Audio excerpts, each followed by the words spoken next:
în Toplița pentru 3 zile. Bine, asta este deja a doua zi. Mâine plecăm. Deoarece... nu știu unde mergem. La Pol.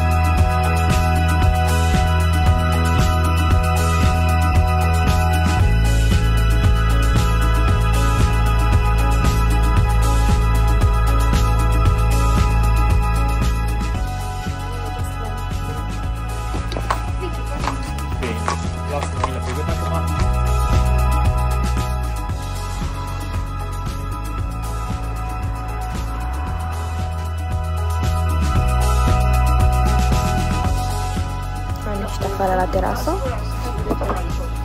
plecat de la mănăstire și am venit pe Lidl să cumpărăm niște.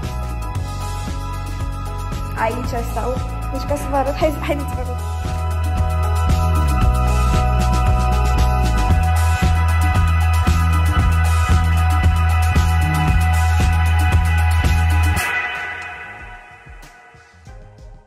Guys, bine ați venit la un nou vlog, iar astăzi vom face mini-vlog 2. Practic este partea a doua din vacanța mea, este a doua zi și sunt în Toplița pentru 3 zile, bine, asta este deja a doua zi, mâine plecăm. Iar astăzi ne vom distra foarte, foarte tare, ne vom crea amintiri foarte frumoase și experiențe foarte plăcute, așa că rămâneți cu noi. Acum mă duc la micul dejun. Pa!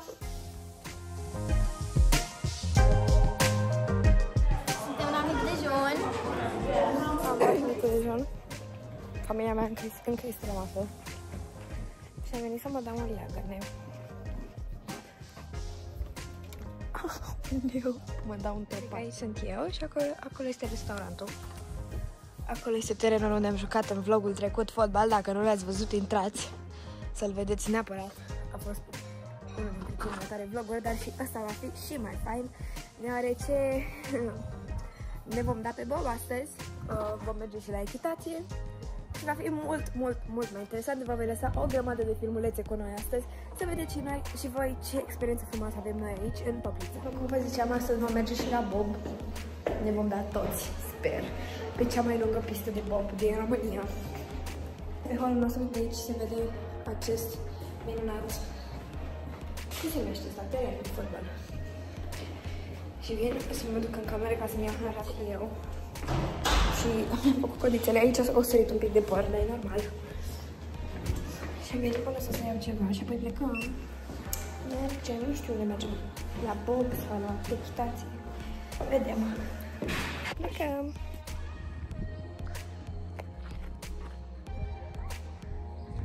Asta e pista de bob, cred. Dar mie mi-e frică, sincer. Uite ce frumos se vede încolo. Vedeți?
fost, am călărit, ne-am distrat, v-am lăsat acolo filmulețe. Am și mâncat, i-am mâncat cerbure de oțeană, Vicky a mâncat un șnițel. Oribil. Nu ne place. Și am venit la Mănăstirea Sfântul Ilie să o vizităm. Rămâneți aproape!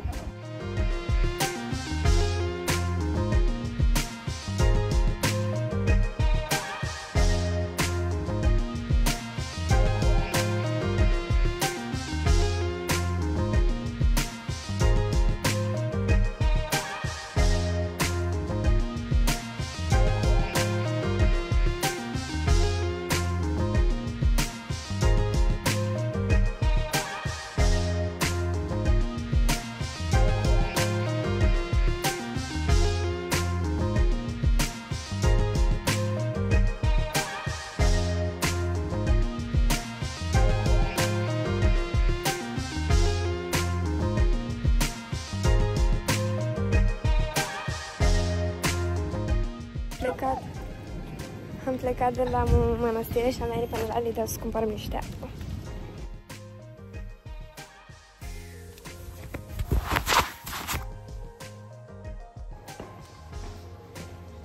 Am ieșit jos, ca să mai stau în cameră. Am ieșit afară la terasă. Și da, astăzi este ziua tatălui meu și o să-i facem o surpriză. El nu știe că avem tort și șampanie, așa că, nu știe că avem tort. Dar noi facem o surpriză și o să vedeți și voi cadre. Mi-am comandat din nou burger, pentru că eram între paste carbonara și burger și am zis că paste mănânc acasă, burger nu mănânc. Da. Și toată lumea se teme. Așa. Și după cina o să urmeze tot. De tata nu știe. Știi? Da. Și dăm tortul și noi șampanie. Și tata nu știe. Am mâncat super bine și pentru că astăzi am fost la echitație și... Care și pentru că astăzi am fost la echitație și mi-a plăcut extraordinar de mult, dar extraordinar de mult. Vom merge și mâine. Am rezolvat și ne vom încadra, sper eu, să mergem și mâine, pentru că mai vreau o dată să mai dau pe care a fost cea mai tare experiență din viața mea.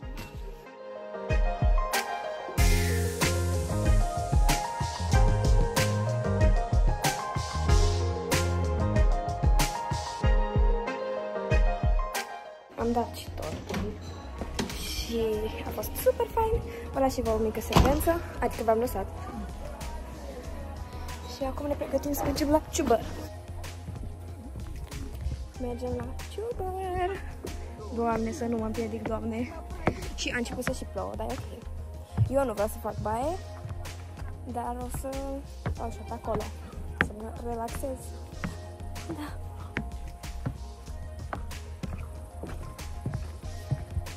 Iar abia aștept să mergem mâine la călării, nu mai pot.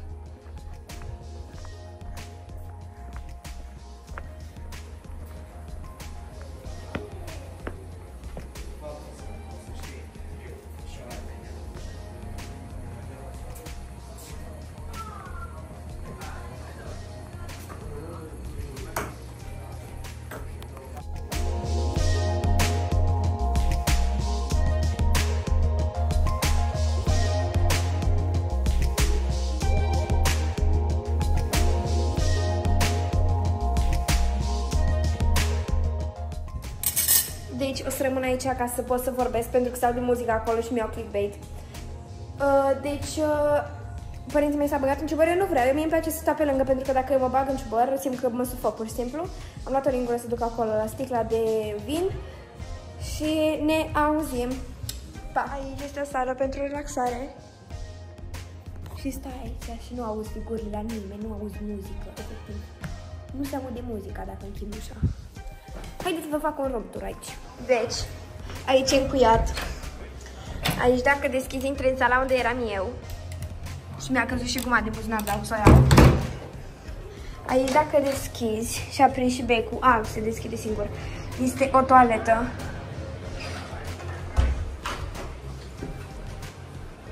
Aici este un dulap cu prosoape cu așa. Aici dacă intri este un vestiar. Ce și-a lăsat ai mei lucrurile. Aici sunt 3 cabine de duș. Una, două cabine de duș cu feon, oglindă, foarte dotat, îmi place. Aici este sauna umedă. Aici e cea uscată. Aici este locul în care mă relaxam eu. Ia uitați-mă și pe mine în oglindă. Și toată lumea se distrează pentru că se zi atât de meu. Da. E foarte tare. Am făcut și rânduri, mi se pare foarte dotat. Absolut tot. Am deschis dulapul. Ce are, bă? Asta și... Da, dar e cam prost pus aici. Ho, ia uite, Peppo. Ia uite, avem aici niște joculețe, ceva. Super. Au! Era să-mi prind degii. Tu. Facem aici un ceai adevărat. Nu mai întorc camera, că am aici oglindă. Facem ceai. Menționez că este ora 21, să nu credeți că e vreo 1 noaptea și facem noi deranj pe aici la ora asta.